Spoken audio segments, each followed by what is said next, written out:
Saludos, estudiantes de la Escuela de Derecho de la Facultad de Ciencias Jurídicas y Políticas de la Universidad Autónoma de Santo Domingo. La tarde de hoy vamos a compartir unos temas que son fundamentales para el conocimiento de lo que ha sido nuestra historia, porque precisamente vamos a conversar acerca de la historia del derecho. Lo primero es que nosotros debemos enfocarnos en lo que es el inicio de la conquista. La conquista en 1492, con todas las circunstancias que rodearon este acontecimiento, hasta los momentos en que se logra la colonización formal y luego otras etapas fundamentales también para el país. Vamos a ver entonces en qué consiste la historia del derecho.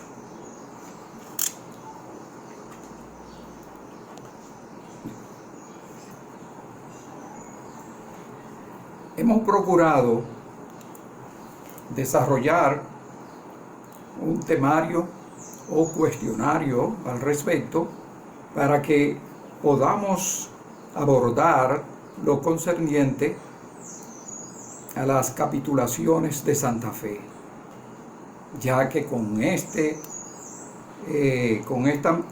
motivo y además de ello, con estas capitulaciones de Santa Fe, que venían siendo una especie de ordenanzas que se producían para señalar y asignar responsabilidades entre las dos partes que tenían que ver con este procedimiento. El reino, encabezado por el rey o la reina, y a su vez también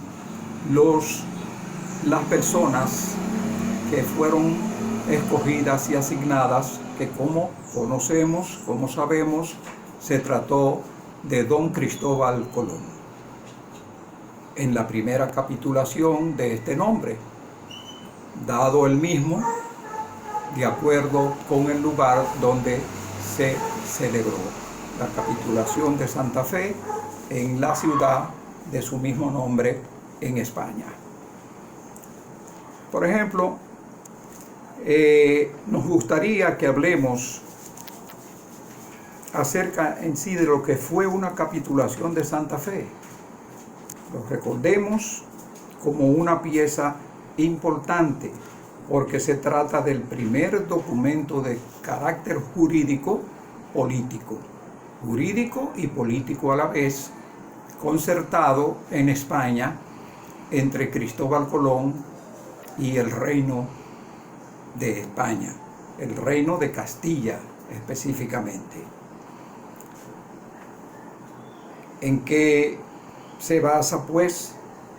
Había responsabilidades comunes. Las responsabilidades asignadas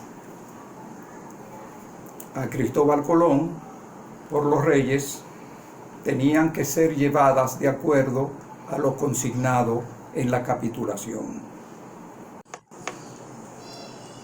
Es preciso que también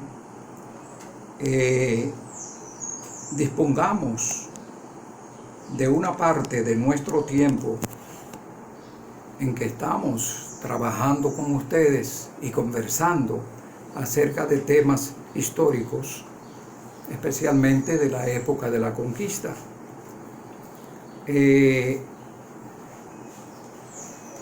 Los tratados. Es muy importante el que nosotros podamos abordar todos los tratados que ya conocemos a través de la historia nacional, la historia dominicana, que para esa época estaba interrelacionada con la historia de España en nuestro país. Y esos tratados que fueron fundamentales para el desarrollo de lo que fue el asentamiento de la colonia, esos tratados. Entonces, vemos que ustedes trabajarán a su vez con los tratados Basilea, Aranjuez y todos ellos que son también importantes. Ryswick, por cierto, que fue el primero de estos tratados. Ya iniciada la época de la conquista, tendremos que abordar necesariamente todo lo relativo a lo que fue el derecho castellano, dado que el derecho castellano provenía precisamente de Castilla, y de Castilla fue donde partió la idea de abordar lo concerniente a la conquista, que en principio se trató de un viaje que no tenía previamente marcado los lugares posibles ni las rutas más definidas. No obstante, para ello, ya asentada la colonia, se tienen que ir conociendo a su vez todos los tratados, todos los que conocemos: Basilea, Aranjuez, Ryswick, en fin, todos los tratados. Es importante que ustedes los tomen en cuenta para que sean abordados en el trabajo y los trabajos que vamos a asignarles. Ya en su desarrollo y asentándose la conquista, es importante que trabajemos el derecho castellano. El propósito más importante, pues, es conocer cómo se inicia la conquista y que con ella trae hasta nosotros todo lo que constituye el derecho castellano, que era el derecho de Castilla en España. Vamos a desarrollarlo, vamos a trabajarlo, porque es importante, fundamental. Fue el primer derecho que nos llegó. El derecho que se hablaba, que se practicaba, que se ejercía en Castilla. También creo sustancial que nosotros podamos abordar todo lo concerniente a la actuación de Fray Antón de Montesinos,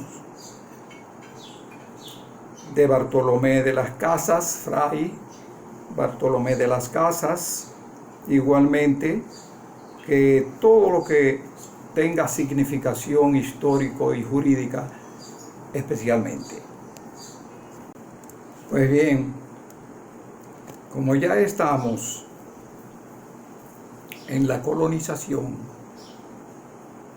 es preciso, ¿verdad?, que observemos que el primero de los derechos que se conocen en la isla es el derecho castellano, como es propio de las circunstancias, ya que del Reino de Castilla fue que precisamente se emprendió el viaje de conquista.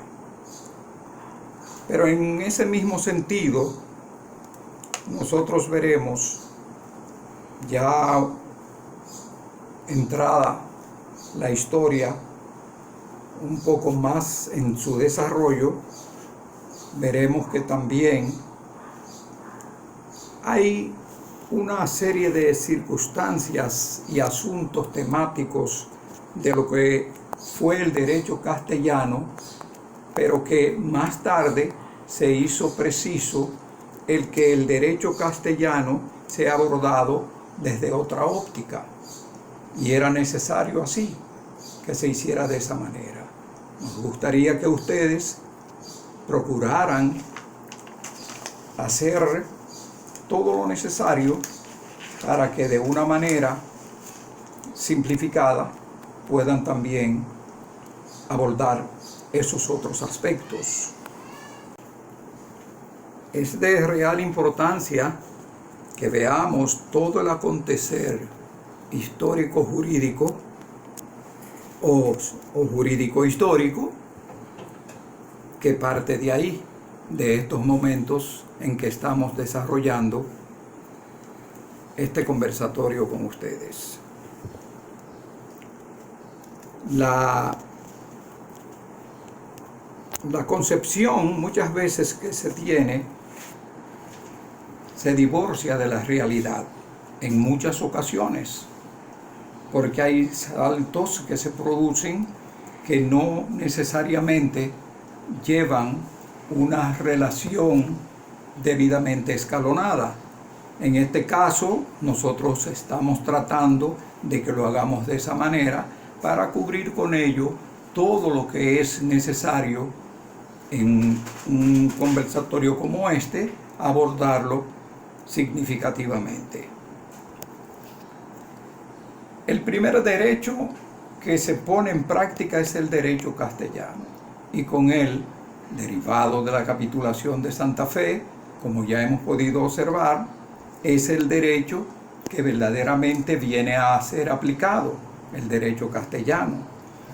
Con el transcurso del tiempo, veremos que además del derecho castellano, y que en esta medida posteriormente se instala una nueva caracterización de lo que es el derecho en la colonia. Y a esta denominación se le llamó derecho indiano, que por este mismo nombre está más en consonancia con el término indiano, que es lo relativo a todo lo que anteriormente se conocía como castellano. Ahora se llamará indiano, apelando con ello a las características de las Indias orientales, con el cual y partiendo de esta denominación que estaba en consonancia con lo que eran las características propias de la región.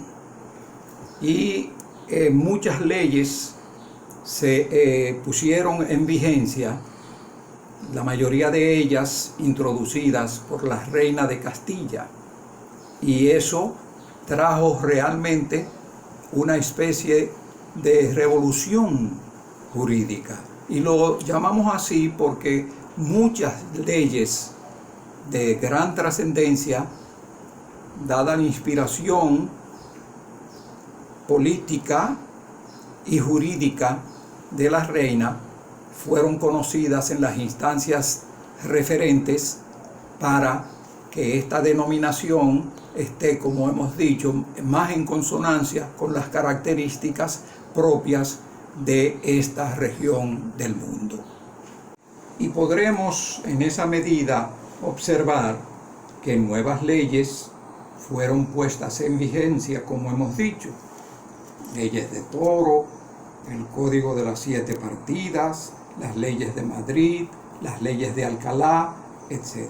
En fin, distinguidos alumnos y alumnas, que los exhorto a que continúen con este trabajo, con el desarrollo del mismo, y cómo se estaba administrando la justicia durante este nuevo periodo, que es el concerniente al derecho indiano.